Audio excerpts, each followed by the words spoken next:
Good afternoon, this is Colton with Build Brothers Roofing and Solar, doing a digital roof and solar inspection here out in the La Jolla area for a client and past customer of ours. We like to do these inspections to outline the current condition of the roof and then point out any sensitive areas and any recommended action.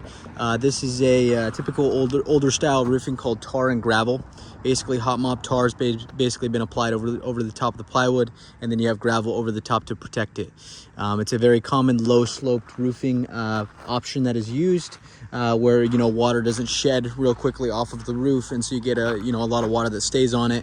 And so you go to a more of a traditional flat roofing type of roofing, such as tar or gravel or a rolled roofing material. And nowadays the best flat roofing material that's code compliant with cool rating Title 24 requirements is TPO. TPO is a thermopolyolefin, basically membrane that gets installed. It's still a rolled roofing material that's heat welded on the seams, but yeah, it's got way more reflective capabilities than a hot tar roof such as this. But yeah, we have a solar system that's installed. They did a ballasted system, so it's basically basically installed using weight. You can see the cinder blocks that are basically weighting down the solar panels. They all getting good exposure, but this is a very common style of installing solar where you don't have any roof penetrations, so you can avoid the roof penetrations and kind of the headache that comes with installing those on a low sloped roof where roof penetrations are just going to cause issues. What happens to the tar over time is it heats up in the sun and it starts to pull away from the edge of the roof. You start to see a lot of the tar start to get exposed along the edge of the roof, and this is where typically leaks occur. And you can see a lot of the tar that gets exposed then starts to crack, and water then gets inside those cracks. As we can see right here, pulls away from the drip edge and then eventually pulls the drip edge up, as you can see. These skylights are acrylic domed, basically plastic.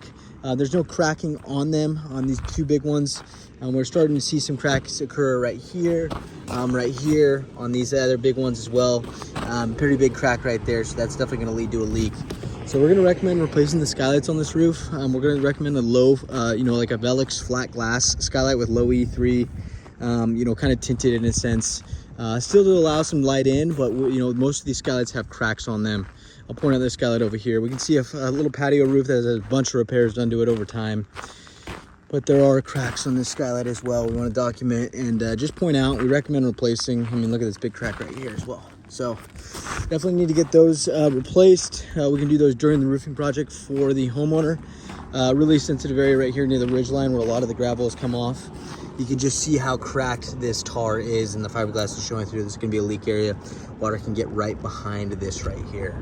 Right here, water's going to get into that drip edge, kind of start leaking from the edge in on this type of roof. So full recommendation is full replacement. We're going to want to get all this gravel off, take it off, get it down to the wood decking, replace any bad wood, get these skylights off, rebuild the curbs if necessary, new flat glass skylights, update the ventilation system away from whirlybirds, trying to get a more low profile vent that's better fire rated code.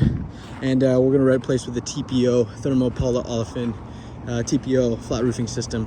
I'll go ahead and measure this out right now and get this over to the homeowner. Thank you.